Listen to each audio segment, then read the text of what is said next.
Unusual military movements are intensifying around Beijing. More of Xi's top generals are being taken down. After Nepal's sudden power change, Zhongnanhai now sits on the edge of a volcano.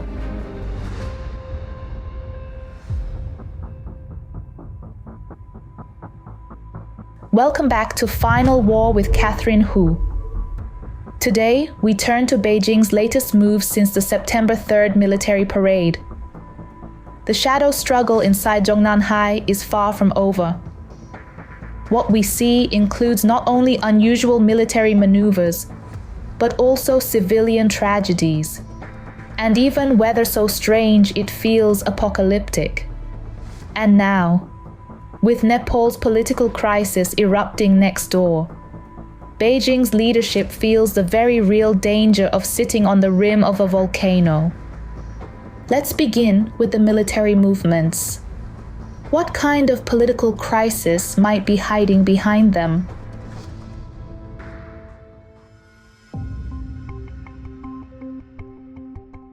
On the night of September 12th, residents in Weifang City, Shandong Province, witnessed something extraordinary. Twice, unidentified flying objects were shot down, each time accompanied by deafening blasts that shook the night. Video footage shows that at around 9:03 p.m., a glowing sphere rose from the ground, tracing a parabolic arc across the night sky. As it neared the ground, it collided with a white object flying straight toward it. The impact triggered a massive explosion, with flames lighting up the entire sky in an instant, followed by a thunderous boom. At 9:08, the exact same scene repeated itself. From the trajectory, it looked very much like a nighttime missile interception test. According to a notice issued by China's Maritime Safety Administration on September 11th, live fire drills were scheduled in two designated zones of the Bohai Sea, Zone A and Zone B, running from 4 p.m. on September 12th to noon on the 13th, and again from 10 p.m. on the 13th to noon on the 14th. But many observers questioned the move. Normally, the PLA conducts air defense drills or weapons tests in remote regions, China's western deserts, or far out at sea. Why, then, would they choose a site so close to a major city? That in itself reveals something highly unusual. Weifang was once a key base of the former Jinan military region and the main garrison of the 26th Group Army. In 2016, after Xi's military reforms, the 26th was reorganized into the 81st Group Army. This is a combined arms force, equipped with air defense, aviation, and electronic warfare units. Its surface-to-air missile systems are designed for low to medium altitude interception, capable of taking down aircraft, helicopters, drones, and low-flying cruise missiles. These capabilities align closely with what the footage from that night appeared to show. The 80th Group Army chose to stage these drills in China's inland waters, far from the South China Sea or the Taiwan Strait. This was not about flexing muscles to the outside world. More likely, it was an internal show of force, a signal tied directly to struggles at the very top of the party. History shows that such displays have happened repeatedly in the CCP's past. Beyond Weifang, there were also reports from Hebei province. On September 12th, residents of Shijiazhuang heard a sudden, thunderous boom of unknown origin. Some said their houses and windows rattled from the shock. Local reporters called emergency services, fire departments, and police officers in Shijiazhuang. But officials in every department claimed they had received no reports and no alerts.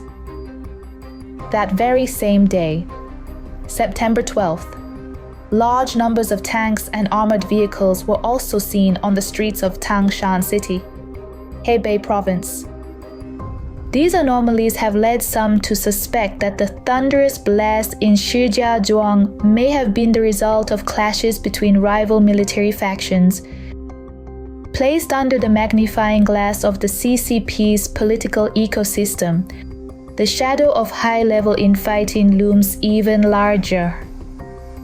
As for what exactly happened that day, we may have to wait a long time before the truth comes to light.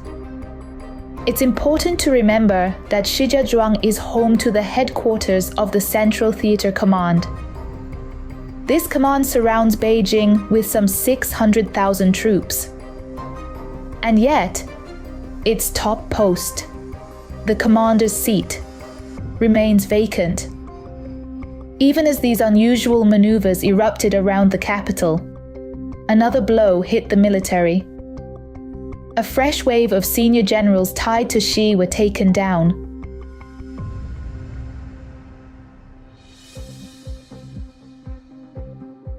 On September 12, 2025, China's National People's Congress Standing Committee issued a public notice removing several deputies from their posts. Among them were 4 senior military figures: General Wang Chuning, Commander of the People's Armed Police; Lieutenant General Gao Daguang, Political Commissar of the Joint Logistics Support Force; Lieutenant General Zhang Lin, Head of the Central Military Commission's Logistics Support Department; Lieutenant General Wang Zhibin, Discipline Chief of the Rocket Force. The inclusion of Wang Chuning's name came as no surprise. Rumors of his removal had circulated for months, but the appearance of Wang Zhibin, the Rocket Force's top disciplinary officer who had already been under heavy scrutiny, drew significant outside attention. What makes this purge more telling is that all 4 removed officers were closely tied to 2 of Xi's most trusted allies, Miao Hua and He Weidong. Some reports even suggest their posts may have been purchased through Miao's network. The fact that these Xi-aligned generals are falling one after another only strengthens the evidence that Xi's influence inside the military is being systematically erased. And it wasn't just Xi's generals. New revelations also emerged about Zhang Xiaojun, Xi's most trusted personal secretary and his de facto voice inside the military. According to insider reports, Zhang has been stripped of all his positions, including his former role as director of the Central Military Committee or CMC General Office and political commissar of the National Defense University. Even his military status was revoked. In other words, Zhang has been forced out of service entirely, an unmistakable blow that adds insult to injury for Xi. We've discussed Zhang Xiaojun before. Now 57 years old, he was one of Xi's most loyal lieutenants. Back in Xi's Zhejiang days, Zhang served as his personal secretary, the only member of the so-called Zhejiang faction who followed Xi from Zhejiang to Shanghai, and then into the party's central leadership. Though Zhang had never spent a single day as a real soldier, once Xi took power, he was parachuted into the role of director of the CMC General Office, effectively becoming Xi's eyes and ears inside the military. Working hand in hand with former CMC Political Department Chief Miao Hua, Zhang controlled the personnel pipeline. From colonel to full general, every promotion required his review before reaching Xi's desk. Major reforms, the chairman responsibility system, and other top directives were also conveyed and enforced by Zhang. For years, in the circle of generals, the saying was clear. To cross Zhang was to cross Xi himself. Yet over the past 2 years, as Xi steadily lost his grip over the armed forces, Zhang's fortunes plummeted. First, he was removed from the CMC General Office and demoted to Political Commissar of the National Defense University. Now he has been forced out entirely, severing what was once Xi's central nervous system inside the military. It marks nothing less than the loss of Xi's military command. But today, what truly keeps Xi and everyone inside Zhongnanhai on pins and needles is no longer just the internal party struggle. What they fear most is the political earthquake that just erupted in Nepal. A power shift that unfolded in a single night.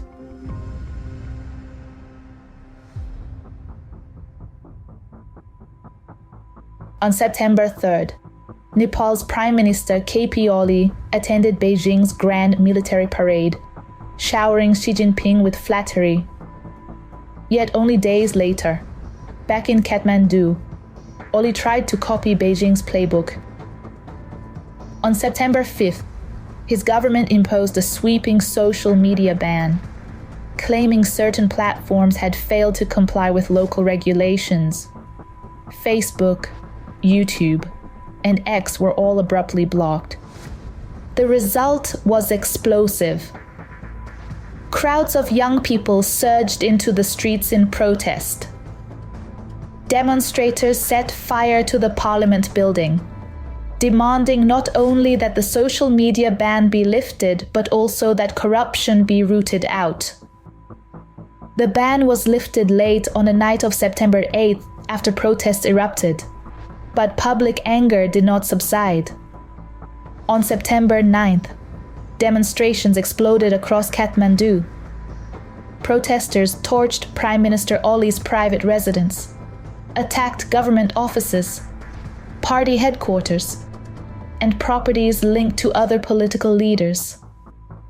Security forces fired tear gas and rubber bullets into the crowds, leaving at least 22 people dead.